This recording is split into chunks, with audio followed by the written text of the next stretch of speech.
Mula sa loob ng opisina, nakaupo na si Melody sa sofa habang nakaunan si Apollo sa kanyang hita at sinusuklay niya ang buhok nito. Natigil na rin to sa pangingilite dahil nahihirapan na siyang huminga sa kakatawa. Pinagod mo ko. Nakangusong sambit ni Melody at saka hinampas na mahinang balikat ni Apollo. Pagod ka na agad? Ibang pagod ang gusto kong maranasan mo eh. Nakangiting tugon ni Apollo at kitang-kita ni Melody ang kakaibang pagnanasa sa mga mata ng asawa. No, not here. Nanlalaki niyang saad. This is a workplace, Mr. Luxerio.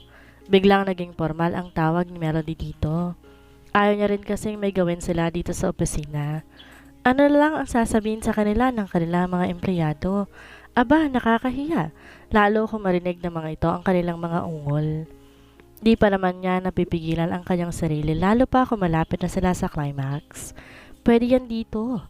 May bakas ng pagkapilo ang ngiti ni Apollo. Tumayo naman si Melody at pinaypaya ng sarili gamit lamang ang kanang palad niya. Let's make other things. At nagtungo siya sa lamesa ni Apollo. Ito, may mga trabaho ka pa pala dito? Para sana mawala ang init na nararamdaman nila. Tumayo na rin si Apollo at lumapit kay Melody. Kagad siya nitong niyakap habang nakatalikod at inilapit ang mukha sa kanyang leeg. Ramdam na ramdam ni Melody ang hininga ni Apollo na amoy mint na siyang bango at gusto niya ng amoy nito. Hindi mo kaya ng sunod-sunod na round. Then let's make love 3 to 4 times a day. Para bang namamaos itong bulong. Ano bang pinagsasabi mo? Pinagbigyan lang kita kanina, gusto mo kaagad, may schedule na? Tanong niya nang di pa rin lumilingon kay Apollo. Naramdaman ni Melody ang kamay ni Apollo na siyang humima sa kanyang tiyan. Well, I just think about having another child. What do you think? Seryoso si Apollo. Nabitawan ni Melody ang hawak na envelope. Biglang nanlamig ang kanyang mga kamay. Hindi niya pa pala nasasabi kay Apollo ang tungkol sa kanyang pagbubuntis. Hindi niya kasi alam kung paano at tila ba may pumipigil. Hindi ka na nagsalita. Why? Hindi mo ba gusto ang naisip ko? If you don't want to be here, then let's go in the car. Maybe you want to explore? Hindi pa rin napapansin ni Apollo ang biglang pagbabago ng mood ni Melody. Kilala ko na kung kaninong BMW ang nasakyan at kung sinong kasama mo. Your idiot ex-boyfriend, right? Doon ay muling nakuha ni Apollo ang atensyon niya at saka siya humarap dito. Paano mo nalaman? Tanong niya. Well, I asked Quincy. Nagkataong masyado siyang honest pagdating sa akin. Hinawi ni Apollo ang ilang himla ng kanyang buhok na tumatakip sa kanyang kaliwang pisngi. Ang tanga-tanga niya para lokohin ka at ipagpalit sa babaeng maluwag yatang tornilyo sa ulo. Pero nagpapasalamat din ako sa katangahan niya kasi napunta ka naman sa akin.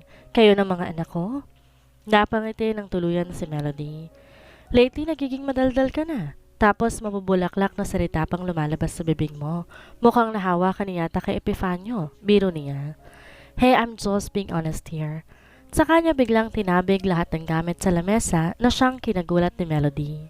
Pero ang mas nakakagulat ay ang buhatin siya nito at ipaupo sa lamesa. Baka ikaw ang nagbago.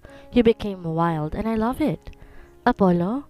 Mahina niyang sambit sa pangalan nito nang maramdaman ang palad nitong humihima sa kanyang hita.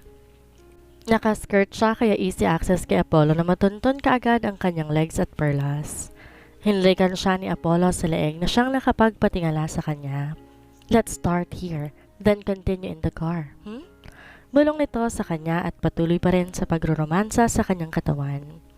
Di naman nagsalita si Melody dahil nakakunot ang kanyang noo habang nakatitig sa painting na nakasabit sa dingding. May nakikita kasi siyang kulay pulang ilaw na sobrang liit lang at sa tingin niya hindi to basta ilaw lang. It looks like a CCTV pero never siyang nagpalagay nito. Kahit ang daddy niya natitiyak niya na walang alam dito. Nagpalagay ka ng CCTV dito? Tanong niya. Natigil naman si Apollo sa paghalik sa leeg ni Melody at tumingin dito na kasalukuyang nakatingin sa dingding sa kanyang likuran. Napakunot na rin siya ng noo. Hindi. Bakit mo naman naitanong? Saka bakit ka ba nakatingin sa dingding? Doon na rin siya napatingin dito. Umalis si Melody sa pagkakaupo sa lamesa, tumayo sa tapat ng painting. Sa tingin ko, CCTV ito. Sabay turo niya rito at sinundan niyo ng tingin ni Apollo. Wait, kinuha ito ni Apollo. This is a small device CCTV pero paano meron ito dito? Nakatingin to kay Melody. Napakibit balikat siya. Alam kong wala akong pinalagay na CCTV dito at sigurado ko, wala ring alam si Daddy dito. Kung hindi pala ikaw, sino? At ilang linggo nang meron yan? Kinakabahang tanong ni Melody. Napakuyom ng kamao si Apollo, saka tinapon sa sahig ang hawak na maliit na device at inapakan to hanggang sa madurog. Ang ganitong klase ng atake, iisa lang ang kilala niyang makakagawa nito. Lumang estilo na to para sa kanya, pero hindi niya yun naisip nang umuwi ang babaeng yon dito sa Pilipinas. Sa tingin ko, kilala ko na kung sino naglagay niyan. Sino? Si Athena. This is her way sa pakikipaglaro. That psycho? Hindi talaga siya titigil hanggat di nakukuha ang gusto niya. At ikaw ang gusto niya? Tumango si Apollo, na kahit kailan ay hindi magiging sa kanya. Athena. Katatapos lamang niyang maligo at nang bumalik siya sa harap ng kanyang laptop upang panoorin muli si Apollo ay no signal nang nakalagay sa screen. All black na rin ang nasa screen at tila sirang plaka ang tunog. Napakunot siya ng noo at pinindot ang on sa CCTV pero wala na tong epekto. Inulit niyang muli ang huling nakuhaan ng CCTV. Napaawang ang labi niya na makita kung anong mga ginawa ni Melody at Apollo. Napakuyom siya ng kanyang kamao nang mula sa CCTV camera, lumapit at nakatitig si Melody. No, hindi niyo pwedeng matuklasan yan, sambit niya. Hanggang sa narinig at nakita niya kung paano ituro ni Melody ang hidden CCTV na ipinalagay niya at kung paano tanggalin at sirain to ni Apollo. Doon siya biglang napasabunot sa kanyang buhok. Buisit! Buisit! Sigaw ni Athena at saka binato ang laptop. Hayop ka talagang babae ka. Hindi ka lang mga agaw, malandi ka pa. Dinulo niya ang kanyang buhok at saka binato lahat ng gamit na kanyang mahahawakan. Tumulo na ang kanyang mga luha, halos sasabog na ang kanyang dibdib sa sobrang galit na nararamdaman. Hindi niya matanggap kung paano to hawakan at halikan ni Apollo, kung paano to sabihan ni Apollo ng matatamis na salita at kung paano masayang dalawa. Dapat ako yun eh. Ako dapat ang nasa posisyon mong malandi ka? Humahagulhol niyang sigaw. Dali-dali siyang tumakbo sa kanyang lamesa, kinuha ang lighter. Umupo siya at saka sinindihan ng lighter at itinapat sa kanyang talampakan na puno ng bakas ng pagkapaso. Wala siyang nararamdamang sakit bagkus nasasarapan siya sa gantong pakiramdam habang nanginginig ang kanyang mga kamay. Akin ka lang, Apollo. Gagawin kong lahat, mapunta ka lang sa akin. Ako dapat ang mahalin mo, hindi ang babaeng malandi na yan. Sinasambit niya habang pinapaso ang talampakan. Athena? Boses yun ni Vito. Galing ng supermarket para bilhan ng grocery stock si Athena. Where are you? Pagtawag pa rin ito kay Athena pero wala naman nang narinig pa si Athena, kundi ang sariling boses lamang. Mabilis naman na dinalahan ni Vito si Athena nang makita nito ang ginagawa. Inagaw niyang lighter na hawak nito, nakagad ding nanlaban si Athena. Kaya mabilis itong niyakap habang umiiyak ito at nanginginig. Hush! Shh! Stop crying! I'm here! I'm here! Sambit ni Vito. Ako dapat yon, Vito. Ako dapat. Sa akin lang si Apollo. Mahal na mahal ko siya. Ako lang dapat? Paulit-ulit na sigaw ni Athena. Napapikit si Vito. Si Apollo na naman? Damn it! Nandito na naman ako pero bakit hindi mo makita ang existence ko? Nasambit na lamang niya sa kanyang isipan. Umuwi sila ng araw na yon na para bang walang nangyari. Ngunit ang katawang lupa ni Melody pagod na pagod. Halos di na nga pala niya namalaya, nakatulog pala siya sa tapat ng computer niya at binuhat lang siya ni Apollo papasok ng opisina. Nang gabi na yon, magkausap si Apollo at Epifanio. Di na siya nag-abala pang pakinggan ng mga to dahil sa antok at pagod na nararamdaman. Sigurado siyang tungkol lamang to sa natuklasan nilang CCTV. Kinabukasan, pagkabangon pa lamang ni Melody mula sa higaan, dumiretso kaagad siya sa comfort room upang sumuka. Nalimpungatan naman si Apollo dahil sa paulit-ulit na pagduduwal ni Melody ng umaga na yon. Kaya bumangon din siya at pinuntahan ito. What happened? Tanong niya rito habang singkit pa ang kanyang mga mata at tininghimas ang likod nito. May nakain ka bang sirana?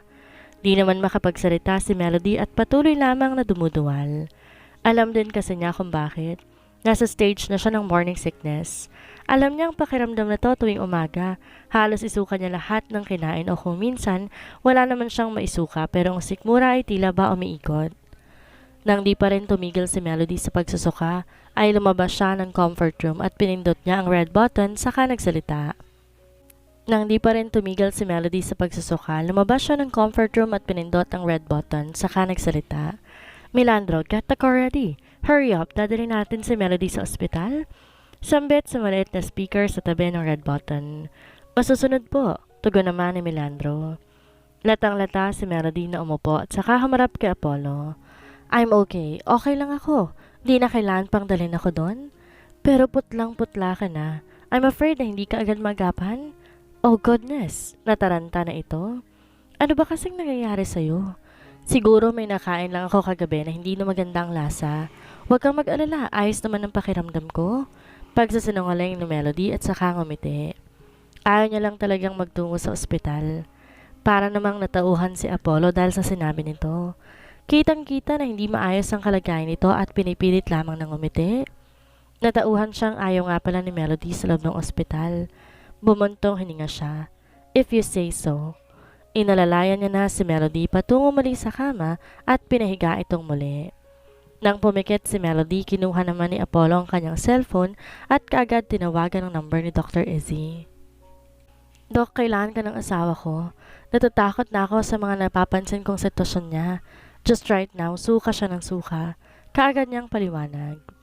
Sige, maghahanda lang ako at pupunta na ako dyan. Just ask her if may gusto ba siyang kainin. Tugon ng doktor mula sa kabilang linya na siyang kinakunot ng noon niya. Kailangan ba yon? Hindi pa pala niya nasabi sa'yo? Bulong ng doktor na di naman masyadong narinig ni Apollo. Ano po yon, doktora? Ang sabi ko, oo. Kailangan niya yon para hindi siya ma-dehydrate. Sige na, gawin mo na bago pa magbago ang mood niya. Alam mo naman ng mga babae. Alright. Binaba niya ang tawag at sinabi niya kay Melandro na cancel ang pagpunta sa ospital at sa halip, hintayin na lang dumating ang doktor. Nang bumalik siya sa kama, naroon si Melody. Ngumiti sa kanya ng bahagya. Lumapit siya sa tabi nito at niyakap. May gusto ka bang kainin, love? Ipapaluto ko kay Manang Gina kung gusto mo, sambit niya. Naalarma naman si Melody sa itinanong ni Apollo. Anong ibig mong sabihin? Kinakabahan niyang tanong. Well, ang sabi ni Dr. Izzy, tanongin daw kita kung may gusto kang kainin. Baka raw kasi ma-dehydrate ka? Lumuwag ang paghinga ni Melody. Akala niya alam na ni Apollo ang pagbubuntis niya. Mabuti na lang hindi nadula sa pagsasalita si Dr. Izzy. Tamang-tama lang din ang itinanong ni Apollo dahil may gusto talaga siyang kainin. Gusto ko ng sinigang na itlog.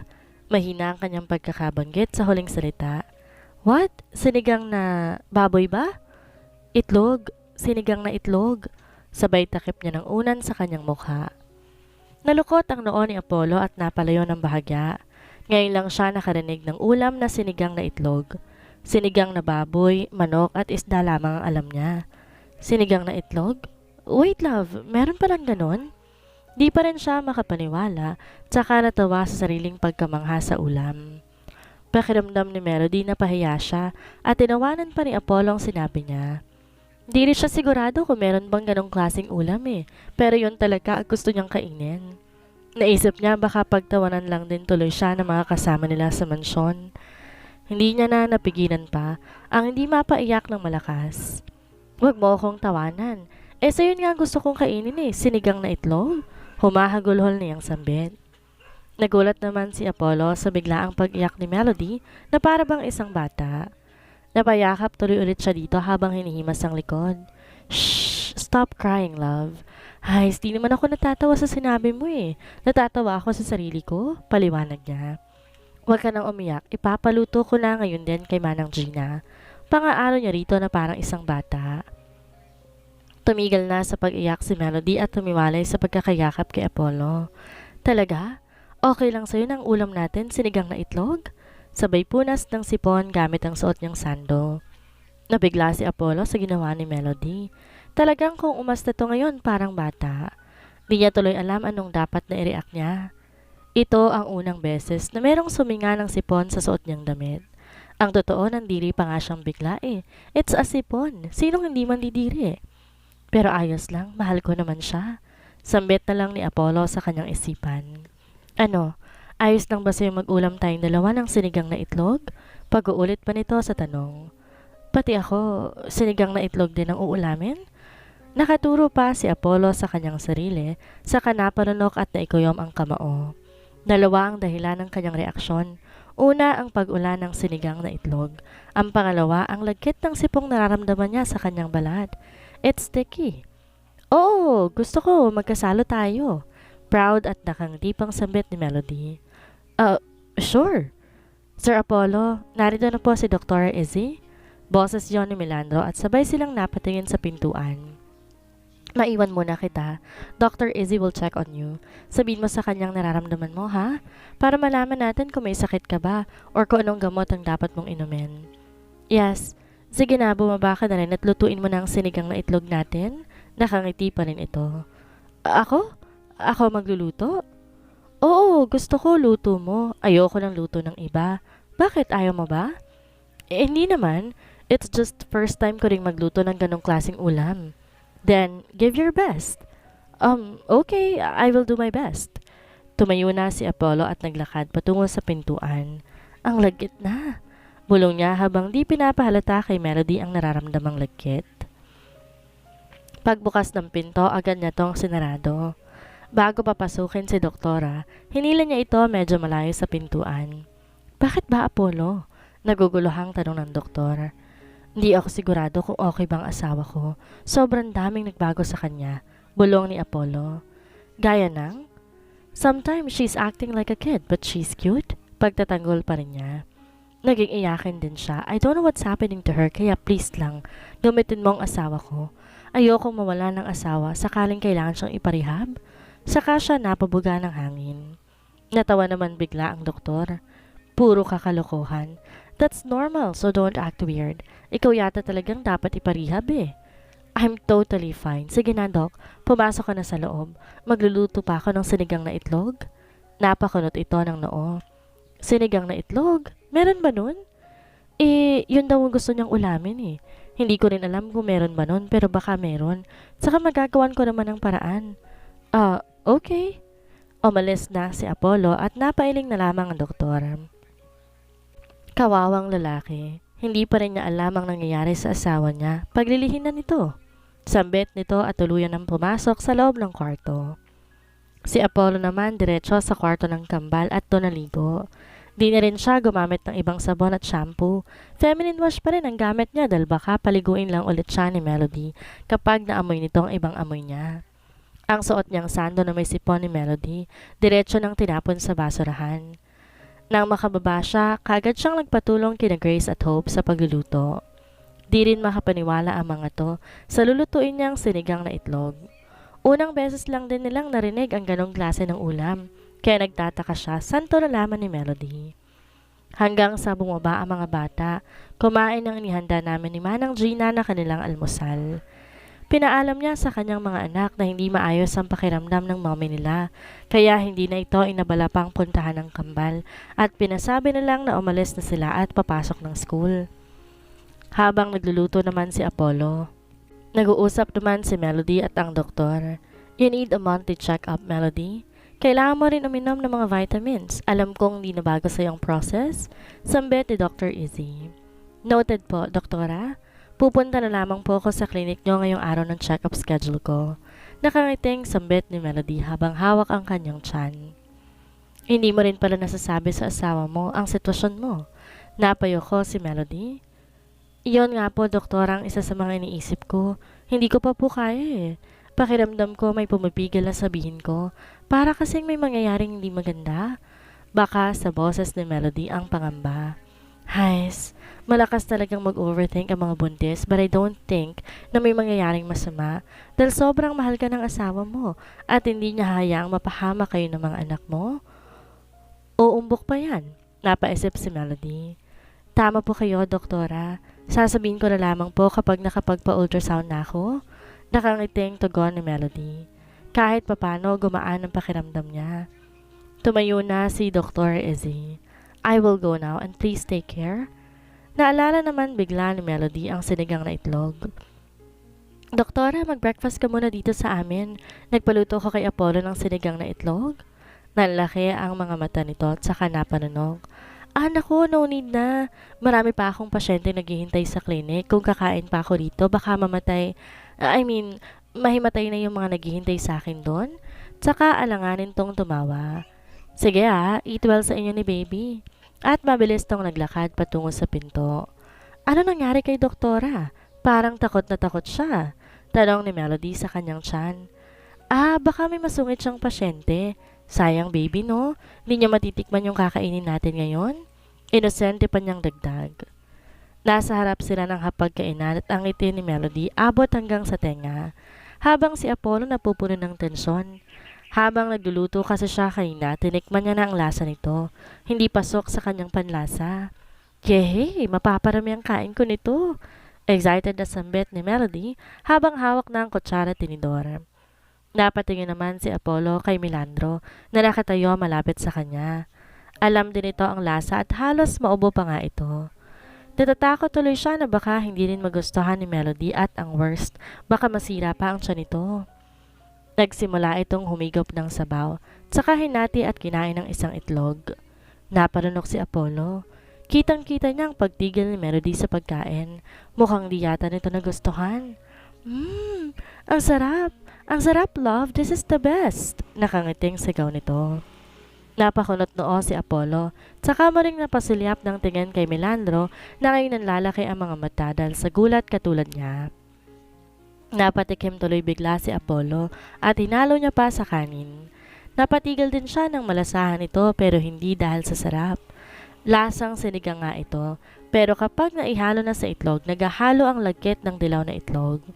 He hates fluffy texture. Masarap, diba? Bigla ay tanong din ni Melody. Nirinok niya nang hindi nginunguya ang kanyang nasa bibig. Oo, masarap nga. Tumatango niya pa ring tugon, sabay inom ng tubig. Sunod-sunod pang sumubo si Melody, tila ba ninanamnam nito ang kanyang nasa bibig. Pinapanood na lamang to ni Apollo. Kung paminsan-minsan ay kumakain siya pero kaning na lamang at hindi na to napapansin pa ni Melody. What's up? Napatingin sila sa kadarating lamang na si Epifanio. Dito na sana ako makikikain. Wala akong kasama sa bahay eh. Ngingiti-ngiti pa nitong dagdag. Pinanlakihan lang to ng mata ni Apollo. Bakit ngayon pa? Tanong ni Apollo sa mahinang boses. What? Tanong ni Epifanio at saka naupo. Tamang-tama lang ang dating mo. Epifanio, sobrang sarap ng ulam namin ngayon. Excited namang sambit ni Melody. Wow, swerte! Ano bang ulam nyo? Tanong naman ng kaibigan niya habang nakatingin sa hapagkainan. What's that? Amoy sinigang pero nasa ng baboy o baka? Manok? At sinilip nito ang laman ng mangkok. Simpleng napasampal na lang si Apollo sa kanyang noo. Bahala na siguro ang kaibigan niya. Malaki na to at saka malay niya ba na pasok din sa kanyang panlasa ang lasa ng sinigang na itlog. Walang karne yan, pero may itlog. Bale sinigang na itlog at si Apollo pang nagluto, kaya masarap talaga. Nakangiting tugon naman dito ni Melody. Mabilis na nagbago ekspresyon ni Epifanio dahil sa naririnig. Nalukot ang kanyang noo habang bahagyang nakanguso. Di niya mawari kung may ganun nga bang klase ng ulam. Sinigang na itlog? Sabay tingin niya kay Apollo. Naghihirap ka na ba at ito lang na iluto mo? Tanong nito sa kanya pero nag-iwas lamang siya ng tingin. Just taste it first. Maybe you found that taste delicious like Melody? Nakangiting sambit ni Apollo habang may nakatagong evil smile sa kanyang labi.